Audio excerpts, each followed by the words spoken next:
हड्डियां जो हैं बहुत कमज़ोर हो रही हैं विटामिन डी की कमी की वजह से। तो ये क्यों होता है और ये इतना टेस्ट इतना ज़रूरी क्यों हो गया है? अगर मैं इसको एक लाइन में बयान करूं कि ये कितना अहम है, तो सर के बालों से लेके पैर के नाखूनों तक हर चीज़ ऐसी है जिसके स्ट्रक्चर और फंक्शन में विटामिन डी का रोल है। पाकिस्तान में 40% के करीब लोग ऐसे हैं जिनमें विटामिन डी की कमी होती है। हमारे यहाँ लोगों में विटामिन डी की कमी होती है लेकिन उन्हें पता नहीं होता। मैं आपको 5 चीज़ें बताता हूँ जो आपका विटामिन डी बेहतरीन तरीके से कंट्रोल कर दे। सूरज की रोशनी, दूध, ये अंडा, बीफ। अच्छा, इसके अलावा दूध एक बहुत अच्छा सोर्स है। फल का जो जूस है, फ्रेश जूस, वो विटामिन डी का एक बड़ा अच्छा सोर्स है।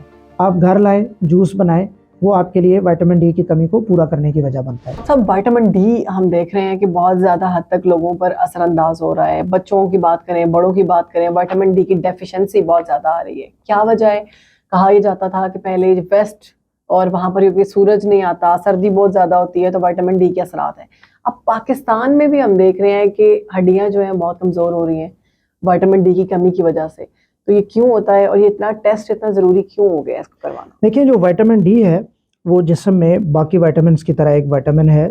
चूँकि जो जिस्म है हमारा, उसकी 2 बेसिक चीज़ें हैं, एक उसका स्ट्रक्चर है और एक उसका फंक्शन है। स्ट्रक्चर मेंटेन करने के लिए भी विटामिन ज़रूरी होते हैं और फंक्शन मेंटेन करने के लिए भी विटामिन ज़रूरी है।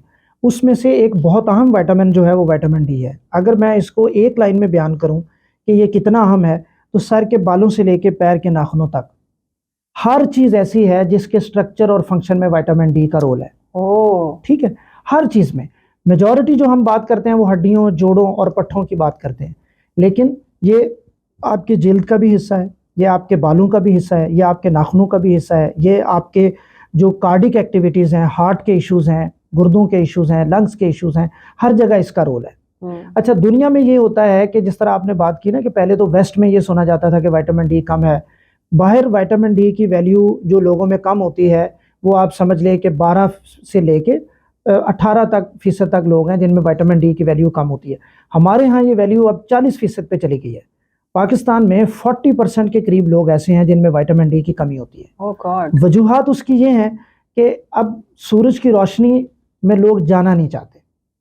लोग ये समझते हैं कि अगर हम सूरज में बैठेंगे तो हमारा रंग काला हो जाएगा। ये एक बहुत बड़ा मसला है लोगों का। बहुत मसला है। दूसरा मसला क्या है कि जो हमारे घर बने हुए हैं, मेजॉरिटी ऐसे हैं जो तंग गलियों में हैं या छोटे घर हैं, उनमें सूरज की रोशनी नहीं आती, लोग उसमें बैठते नहीं हैं। जो पुराना कॉन्सेप्ट था कि लोग बाहर धूप में बैठते थे, दरख्त की छांव में बैठते थे, में जाकर बैठते वो कॉन्सेप्ट अब खत्म हो गया। सो अब ये वजह बन रही है हमारा लाइफस्टाइल और हमारी डाइट। दूसरी बड़ी चीज वो वजह बन रही है विटामिन डी के, इसकी जो कमी है उसकी, और जो इतनी ज्यादा ये इसकी कमी हो रही है वो इसकी वजह है। बिल्कुल ऐसे ही है, और आपने 100% सही कहा। हम खुद अगर अपने लाइफस्टाइल को देखें, हम अपने बच्चों को भी बाहर नहीं निकालते, बाहर नहीं जाना, अभी नहीं खेलना, धूप है। अच्छा, इसकी कमी जो है उसकी तशखीस कैसे होगी? कैसे पता चलेगा मुझे कि मेरे अंदर विटामिन डी की कमी है? अच्छा, इसका जो ये क्वेश्चन है ना आपका, इसको मैं एक अलमिया समझता हूँ। वो इसलिए कि हमारे यहाँ लोगों में विटामिन डी की कमी होती है लेकिन उन्हें पता नहीं होता, अवेयरनेस नहीं है, उन्हें पता ही नहीं होता कि उनका ये इशू विटामिन डी की वजह से है।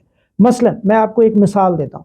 अगर एक शख्स है और उसको हर मौसमी बीमारी हो रही है, नज़ला, ज़ुकाम, बुखार, और वो उसको 2-2, 4-4 दिन रह रही है और वो समझता है कि यार मुझे बड़ी जल्दी ये मसला होता है, तो इसके पीछे भी एक वजह विटामिन डी की कमी हो सकती है। क्योंकि विटामिन डी का बहुत बड़ा रोल आपके इम्यून सिस्टम में है, कुव्वत मुदाफ़त में है। हम सिर्फ इसको हड्डियों जोड़ों से जोड़ते हैं ना, मेरे लिए बहुत नया था। ये इम्यून सिस्टम में भी बड़ा इंपॉर्टेंट इसका रोल है, लिहाजा लोगों को पता ही नहीं होता। अब मैं आपको बताता हूँ, एक पेशेंट मेरे पास आए और उनको 20-25 साल उम्र थी, कमर में दर्द थी। कमर दर्द के लिए कभी कोई इलाज, कभी कोई इलाज। मैंने उनका विटामिन डी का लेवल करवाया तो आप ये जान के हैरान होंगी कि वो लेवल था 6 उसका लेवल था। अब नॉर्मल अगर जो इसकी वैल्यू है वो 30 से 100 तक होती है। ठीक है, उसका सीवियर डेफिशिएंसी। अब जो 30 से नीचे होते हैं हम उनको कहते हैं कि ये डेफिशिएंसी है, जो 20 से नीचे है वो सीवियर डेफिशिएंसी है। उसका लेवल 6 था, लेकिन उसको पता ही नहीं है। अब उसको मसले का ही नहीं पता कि मेरी जो दर्दें हैं, मेरी जो थकावट है, मेरी जो बीमारियां हैं, उसके पीछे विटामिन डी की कमी है। जो आपने सवाल पूछा ना कि इसकी अलामत क्या होती हैं, आम अलामत इसकी जो हमारे यहाँ पाई जाती है वो थकावट है। आप देखें कि हर शख्स आपको थका हुआ मिलेगा। एग्जर्शन आप नहीं, वो लोग आपको ये कहते हैं कि यार मैं थक बहुत जल्दी जाता हूँ। फटीग क्यों? क्योंकि उसमें विटामिन डी की कमी है, उसकी बॉडी उस तरह से परफॉर्म नहीं करती। जब भी वो कोई काम काज ज़्यादा करता है रूटीन से, कोई टीचर है वो पढ़ाता है, लेक्चर लेता है 1-1.5 घंटे का, कोई डॉक्टर है, उसने क्लिनिक में बैठना है, ऑपरेशन करना है, कोई आप जैसे मीडिया में लोग हैं, सारा दिन उनकी जॉब है, कैमरामैन है, उसने खड़े होना है, तो क्या होगा, उसको कमर दर्द शुरू हो जाएगी, उसको टांगों में दर्द शुरू हो जाएगी, उसको जोड़ों में दर्द शुरू हो जाएगी। तो ये उसकी अलामत है। ज्यादा देर तक आप खड़े नहीं रह सकते, आप नहीं, कोई भी काम जब आप ज्यादा देखें, अब हमारी बॉडी है ना, तो वो एक गाड़ी की तरह है। अब गाड़ी अगर लंबे रूट पे जाएगी तो पता चलेगा कि इसका एसी काम करता है कि नहीं करता। इसी तरह बॉडी जब आप स्ट्रेस में जाएंगे, स्ट्रेस से मुराद ये है कि काम काज के स्ट्रेस में आप जाएंगे, तो आपको आइडिया होगा कि ये जो अलामत आ रही हैं, इसकी एक बड़ी वजह विटामिन डी की कमी हो सकती है। बिल्कुल सही है। डॉक्टर साहब, टेस्ट कैसे करवा सकते हैं? इसका टेस्ट देखें बड़ा आसान है, और वो आप किसी भी लैब में जाएं, अगर डॉक्टर आपको रिकमेंड कर दे या आप खुद भी करवाना चाहें तो कोई इसमें हर्ज नहीं है। सीरम विटामिन डी इसका टेस्ट होता है, वो आप जाते हैं, वो सीरम विटामिन डी, जी सीरम विटामिन डी, वो आपको टेस्ट जो है वो लैब वाले करके दे देते हैं। और इसकी जो वैल्यू, जिस तरह मैंने आपको बताई, मुख्तलिफ लैब्स ने मुख्तलिफ सेट की होती हैं, लेकिन आमतौर पर जो वैल्यू है वो 30 से लेकर 100 तक है। अच्छा, ये भी एक बड़ा इंपॉर्टेंट है कि अक्सर लोग आते हैं, उनकी वैल्यू होती है 31, 35, 40, वो समझते हैं ये ठीक है। हाँ। ये बिल्कुल लोएस्ट वैल्यू है जो एक्सेप्टेबल है। बॉटम लाइन एक्सेप्टेबल है ना। होना तो ये चाहिए आपका 50 पे, 60 पे, 70 पे, जो अच्छी वैल्यू है। लिहाजा ये एक टेस्ट आप आराम से करवा के तो इसका चेक कर सकते हैं। डॉक्टर साहब, इसमें लोग ये करते हैं कि डॉक्टर्स बेसिकली रिकमेंड करते हैं कि आप सनी डी होती है 15 डेज की, वो ले लें, या फिर कैप्सूल मुख्तलिफ है वो ले लें, तो वो सेफ है? देखिए, कैप्सूल तो बिल्कुल सेफ है, उसमें कोई हर्ज नहीं है, लेकिन कैप्सूल से ज़्यादा इंपॉर्टेंट ये है कि हम इसको पहले ही अपनी डाइट के ज़रिए और लाइफस्टाइल के ज़रिए पूरा रखें। डाइट के ज़रिए कैसे कर सकते हैं? डाइट में इस टाइम मैं आपको 5 चीज़ें बताता हूँ जो आपका विटामिन डी बेहतरीन तरीके से कंट्रोल कर देती है। नंबर 1 जो बहुत अच्छा सोर्स है वो सूरज की रोशनी है।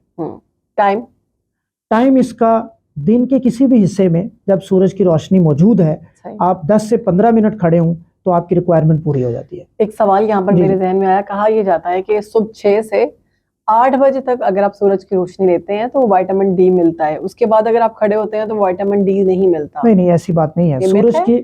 सूरज की रोशनी में दिन में किसी भी हिस्से में आप खड़े हों, 10 से 15 मिनट अगर आप खड़े होंगे तो आपको सूरज की रोशनी से जो विटामिन डी है वो हासिल हो जाता है। तो बहुत अच्छी बात की आपने। अब लेकिन मसला ये है कि लोग खड़े नहीं होते, जिस तरह अब हमने बात की है। सो अगर आप ले सकते हैं तो इसको सनशाइन विटामिन इसीलिए कहते हैं क्योंकि ये सूरज की रोशनी से मिलता है। दूसरी एक बहुत अच्छी चीज जो है इसकी, वो है मीट, गोश्त आप खाएं। गोश्त में जो गाय का गोश्त है, बीफ जो है, वो रिच सोर्स है विटामिन डी का। उसमें भी उसकी जो कलेजी है उसके अंदर विटामिन डी बहुत बड़ी मिकदार में पाई जाती है as compare to other organs. Beef की कलेजी, गाय के गोश्त की कलेजी जो है वो बहुत अच्छा सोर्स है विटामिन डी का। फिर तीसरा एक बहुत अच्छा सोर्स है अंडा। आजकल सर्दियों का मौसम है, अंडे में जो उसकी जर्दी है वो बहुत अच्छा सोर्स है विटामिन डी का। और लोग बहुत ज्यादा मसला ये होता है उसके साथ जोड़ते हैं, कमेंट्स भी लोग बाज़ औक़ात करते हैं कि जी इससे गर्मी हो जाएगी। गर्मी सर्दी का कोई ताल्लुक नहीं होता, अंडे के साथ गर्मी सर्दी का कोई ताल्लुक नहीं होता। अंडा आपको खाना चाहिए, दिन में 1 तो जरूर खाएं, और अगर आप खा सकते हैं तो 2 खाएं। ओमेगा 3 है इसमें। जी, आप खा सकते हैं तो 2 खाएं। साथ सूरज की रोशनी, दूध, ये अंडा, बीफ। अच्छा, इसके अलावा दूध एक बहुत अच्छा सोर्स है।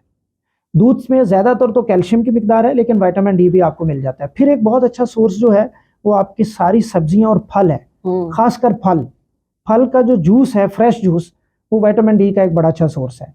आप घर लाएं, जूस बनाएं, वो आपके लिए विटामिन डी की कमी को पूरा करने की वजह बनता है। तो ये 4-5 चीजें ऐसी हैं जो आप रूटीन डेली लाइफ में करके बड़े आराम से अपना विटामिन डी का लेवल पूरा कर सकते हैं। तो अगर आपका विटामिन डी जो है वो डेफिशिएंसी में जा रहा है और आप ये सारी चीजें खा रहे हैं, उसके बावजूद आपको वो प्रॉपर जिस तरह आप चाह रहे हैं उस लेवल पे नहीं आ रहा, तो फिर आपको ये लेना चाहिए मेडिकेशन और सनी डी वगैरह। देखिए, बेसिकली मेडिकेशन तब स्टार्ट होती है जब एक शख्स में विटामिन डी की कमी वाकया हो गई है। ठीक।